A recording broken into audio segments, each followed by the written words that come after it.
साईं संस्कार माइक भेजे करियो अवां साईं काकरी साहब के माइक भेजे कयो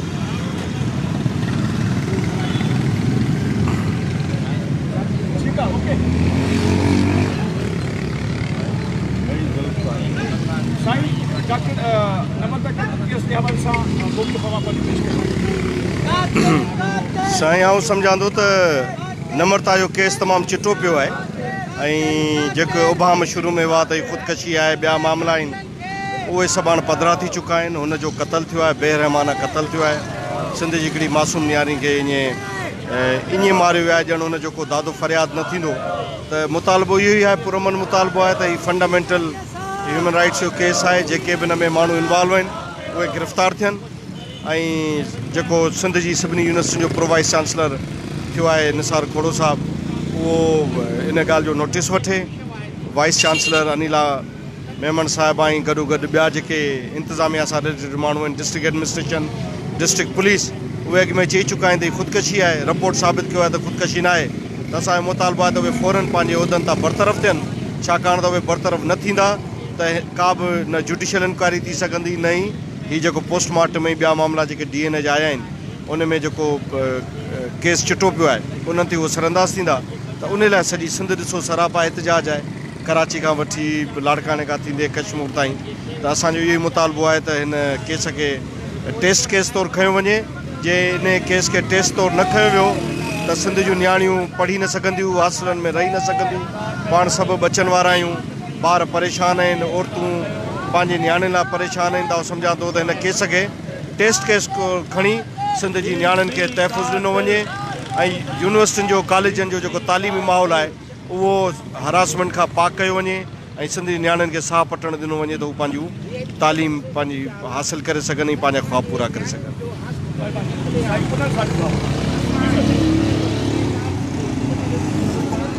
असांजो हीउ जेको अॼोको एहतजाज आहे उहो बुनियादी तौर ते इन हवाले सां आहे त काफ़ी अरसे खां निम्रता जो मौत थियो किन चयो ख़ुदकशी आहे किन चयो मर्डर आहे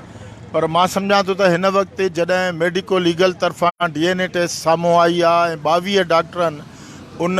जो बाक़ाइदे जेको आहे सो उहा रिपोर्ट पधरी कई आहे उन रिपोर्ट में ॼाणायो वियो आहे त उन सां ज़्यादती थी आहे लॼा लुट थी आहे लॼा लुट बाद जेको आहे उनजो मर्डर कयो वियो आहे इहा ॻाल्हि पहिरें ई ॾींहुं असां बि चयो ऐं निम्रता जे भाउ डॉक्टर विशाल बि चयो हुयो त उनजो मौत जेको आहे उहो कंहिं केबिल जी तार सां घोटो ॾियण सां थियो आहे ऐं हिन वक़्तु हिन DNA टेस्ट में इहा ॻाल्हि साबित थी आहे त उनजो साहु घुटिजण सां मौत थियो आहे त असां सम्झूं था त 15 फुटनि जी छित ते हिकिड़ी छोकिरी पाण खे फाहो बि ॾिए थी ऐं वरी दरवाज़े खां ॿाहिरि निकिरी थी अचे जो छोकिरियूं थियूं चवनि त सॼी पीली लॻी पई हुनखे जेको आहे जिस्म ते निशान हुया ऐं पोइ बि वाइस चांसलर बि चयो त ख़ुदकशी आहे ऐं जेको प्रो वाइस चांसलर आहे निसार खोड़ो साहिबु जेको केतिरा ई भेरा उतां लाड़काणे जो चूंडियल नुमाइंदो रहियो आहे उन बि चयो त ख़ुदकशी आहे असां सम्झूं था त इहा इंतिहाई अफ़सोस जोगी ॻाल्हि आहे त एॾा ज़िम्मेवार जेके आहिनि से मसनि ते वेठल माण्हू उहे गैर ज़िम्मेवाराना बयान ॾियनि ऐं उन्हनि जे गैर ज़िम्मेवाराना बयाननि जे करे अवां ॾिसंदा त उन ते असरअंदाज़ उहे माण्हू असरअंदाज़ थिया DIG SSP जेके सॼे पाकिस्तान में मञियल पुलिस ऑफिसर आहिनि पर उहे 3 महीना गुज़रण बावजूदि हिन वक़्त ताईं निम्रता जे क़तल जे ॻुझे सुट खे जेको आहे सुलझाए न सघिया आहिनि त असां सम्झूं था त उनजो बुनियादी इहो आहे त बाअसर माण्हू जेके आहिनि हिन मामले ते असरअंदाज़ पिया थियनि असुल में ख़ुदि कातिल जेको आहे उहो आउं चवां थो त बाअसर माण्हू आहे जंहिंजे करे उनखे बार बार लिकाइण जी कोशिशि कई पई वञे सॼी यूनिवर्सिटी इंतिज़ामिया उनखे लिकाइण जी कोशिशि थी करे पुलिस इंतिज़ामिया उनखे लिकाइण जी कोशिशि थी करे हाणे त 17 ॾींहं गुज़री विया आहिनि जुडिशियल इंक्वायरी चयो त अॼु फ़ैसिलो था ॾियूं सुभाणे था ॾियूं अञा ताईं उहा रिपोर्ट पधरी न पई थिए मूंखे त उहा बि महमूद रहमान कमीशन जहिड़ी रिपोर्ट थी लॻे उनजे करे मां चवां थो त 22 डॉक्टरनि जॾहिं DNA टेस्ट में साबित कयो आहे त उन सां ज़्यादती थी आहे उन जे जेको आहे सो कपिड़नि ते बि मेल ब्लड जा जुज़ा मिलिया आहिनि त आउं सम्झां थो हाणे इन तहत कातिल खे ॻोल्हण जी ज़रूरत आहे फौरी तौर ते पुलिस ऐं जुडिशरी जेका आहे कातिल खे ॻोल्हे ऐं कातिल खे ॻोल्हे साम्हूं आंदो वञे ऐं कातिल खे केफ़िर किरदार ताईं पहुचायो वञे। छाकाणि त तव्हां ॾिसो सॼी सिंध उथली पई आहे। सिंध जा करोड़े माण्हू कश्मीर खां कराचीअ ताईं इहो ई मुतालबो था कनि त कातिल साम्हूं अचे ऐं जेके माण्हू हिन क़त्ल खे जेको आहे सो मुबहम करण जी कोशिशि कंदा रहिया, VC प्रो वाइस चांसलर, उन खां अलावा प्रोवेस्ट ऐं ॿिया जेके 40 माण्हुनि खां बयान वरिता विया आहिनि, उहे सभई ख़ुदकशी ॼाणाए हिन मामले खे जेको मुंझाए रहिया, उन जी बि वरी इंक्वायरीअ जी ज़रूरत आहे त आख़िरकार उहे हिन केस खे छो पिया मुंझाइनि ऐं फौरी तौर ते कातिल खे गिरफ़्तार करे साम्हूं आंदो वञे। महिरबानी। साईं, न्याणियुनि निमाणियुनि सां जिते ज़्यादतियूं थियूं आहिनि, कहिड़ा क़दर लोक जा, कहिड़ो उहो समाज, हीउ समाज जंहिंमें हिते असांजे सिंध जा तालीमी इदारा क़तलगाह बणिजी चुका आहिनि ऐं ख़ासि तौर असांजूं न्याणियूं जेके असांजे तइलीमी इदारनि में ग़ैर महफ़ूज़ आहिनि, इंतिहाई परेशानीअ जे आलम में आहियूं त न्याणियुनि खे तइलीम जे लाइ तइलीमी इदारनि में जिते जेके पनाहगाहियूं हूंदियूं आहिनि, जेके उन्हनि खे इल्म, अक़ुल, फ़िक्र, फ़ज़ीलत, उते असांजूं न्याणियूं क़तल थियूं थियनि, बेरहमीअ सां मारियूं थी वञनि, ज़्यादतियूं थी थियनि। त अहिड़ी तरह सां निमरता ऐं ॿियूं अहिड़ियूं न्याणियूं जेके जंहिंजा खून नाहक खून रुड़ी विया आहिनि, त अहिड़े नमूने सां निमरता जे इन खून सां बि अहिड़ी रांदि रचाई थी वञे जो कॾहिं ख़ुदकशीअ जो नालो थो ॾिनो वञे, कॾहिं कहिड़ी ॻाल्हि थी कई वञे, कॾहिं कोई स्कैंडल थो ॿुधायो वञे। असां हिते एहतिजाज करे रहिया आहियूं, सॼी सत सरापा एहतिजाज आहे त निमरता न्याणीअ जे सां इंसाफ़ कयो वञे, उनजो जेको खून आहे उनखे लोड़ियो न वञे, कातिल गिरफ़्तार कया वञनि ऐं सही हक़ीक़तूं आॾो आंदियूं वञनि। डॉक्टर दौलतमल साहब, अभी इहो ॿुधाइजो त हिन डॉक्टर निमरता क़त्ल केस खे पहिरें ॾींहं खां हिन वक़्त ताईं कीअं था ॾिसो, ख़ासि तौर ते लाड़काना पुलिस ऐं यूनिवर्सिटी इंतिज़ामिया जी हवाले सां? असां सम्झूं था त लाड़काना पुलिस इंतिज़ामिया हीअ ॼाणी ॿुधी हिन केस खे लिकायो पियो वञे। हीअ हाई प्रोफाइल केस आहे, हिन में या का ॻरी धुर शामिल आहे या का ॻरी शख़्सियत न मुलवस आहे, तंहिंजे करे हीअ केस खे मुंझाए ड्रेग कई पियो वञे।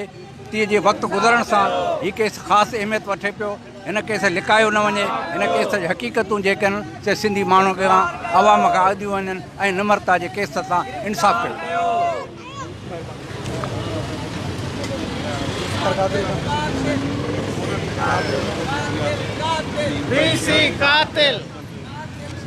ही जो एहतिजाज आहे कराची खां कश्मीर ताईं अॼु एहतिजाज रिकॉर्ड पियो थिए डॉक्टर निमरता जे क़त्ल जे ख़िलाफ़। ऐं वॾी ॻाल्हि इहा आहे त यूनिवर्सिटी इंतिज़ामिया पहिरें ॾींहं खां कातिलनि खे जेको आहे सो ढके पई, उन्हनि जी सरपरस्ती पई करे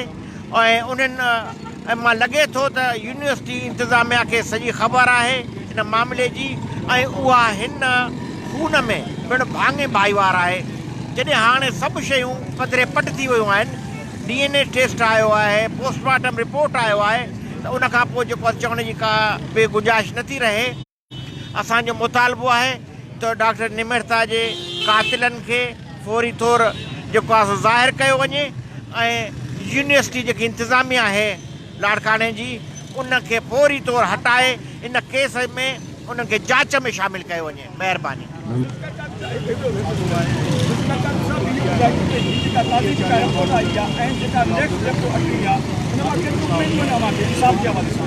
ॾिसो,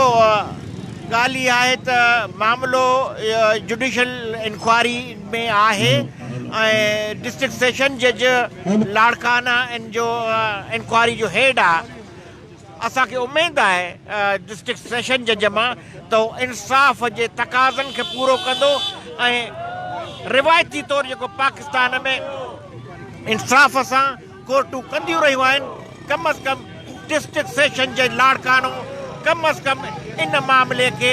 सिधो पधरो कंदो ऐं पंहिंजे मथां दाग़ हुअण न ॾींदो।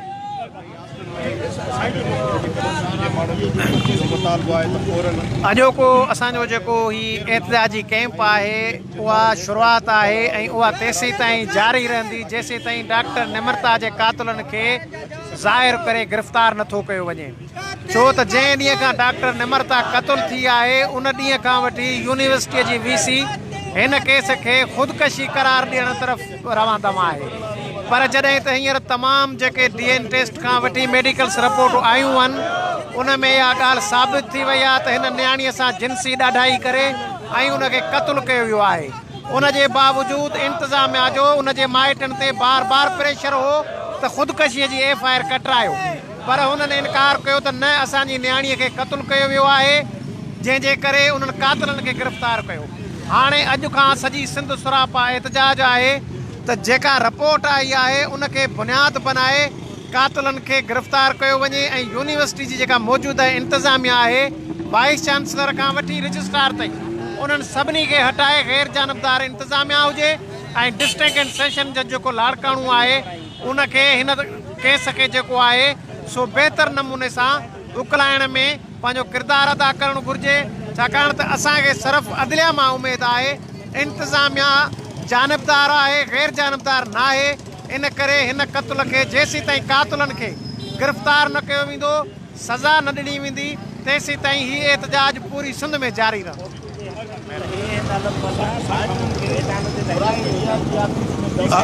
आउं सम्झां थो त माना हीउ जेको एहतजाज आहे उहो हिकु नियाणी सां इंसाफ़ जे लाइ कयो पियो वञे ऐं आउं हिन फोरम तां एज ए सिविल सोसाइटी जे नुमाइंदे सां जी हैसियत सां सिंध हुकूमत खां स्पेशल मुतालबो थो कयां त भई हीअ हिकु नियाणी सां हेॾो वॾो अन्याय थियो, उनखे क़तलु कयो वियो ऐं उनखे ब्लाइंड क़तल जे तौर ते रखियो वियो आहे। छाजे करे? जॾहिं त हिन वक़्तु DNA जूं रिपोर्ट्स ऐं बाक़ी जेकी शवाहिद आहिनि उहे ॿुधाइनि था त उनखे मारियो वियो आहे, उनखे क़तलु कयो वियो आहे। इहो हिकिड़ी नियाणी हिकिड़े कंहिं तइलीमी इदारे में न मारी वई आहे, पर सिंध जे 3-4 तइलीमी इदारनि सिंध यूनिवर्सिटी खां वेंदे लम्स में ताज़ो छोकिरी ख़ुदकशी कई आहे। ऐं इहे सॼा मामला जेके आहिनि उहो सिंधी समाज खे केॾांहुं वठी पिया वञनि ऐं उन ते असां हीउ सख़्तु क़िस्म जो एहतजाज ते निकिता आहियूं। ऐं हीउ 3 महीनो पियो चढ़े हिकु नियाणी सां जेको सो इंसाफ़ लाइ सॼी सिंध सरापा एहतजाज इंसाफ़ नथो कयो वञे। उनजे करे जेका अदालती कमीशन ठहियलु आहे उनखे उहो जंहिं अंदाज़ सां वञे पई, मुंहिंजे ख़्याल में उनजी रिकमेंडेशन ते ऐं उन्हनि जे जेके ते अमल कंदे सिंध हुकूमत जेका बि हिन वक़्त में चांडका जी जेका इंतिज़ामिया आहे उनखे बरतरफ़ करे ऐं बरतरफ़ करण खां पोइ जेका तहक़ीक़ात थिए उन में जेके माण्हू इन्वॉल्व थियनि उन्हनि खे अहिड़ी सख़्तु सज़ा ॾिनी वञे जो असां जूं नियाणियूं जेके तइलीमी इदारनि में वञनि थियूं उहे प्रोटेक्ट हुजनि ऐं पंहिंजी लज ऐं इज़त खे महफ़ूज़ सम्झनि। Thank U.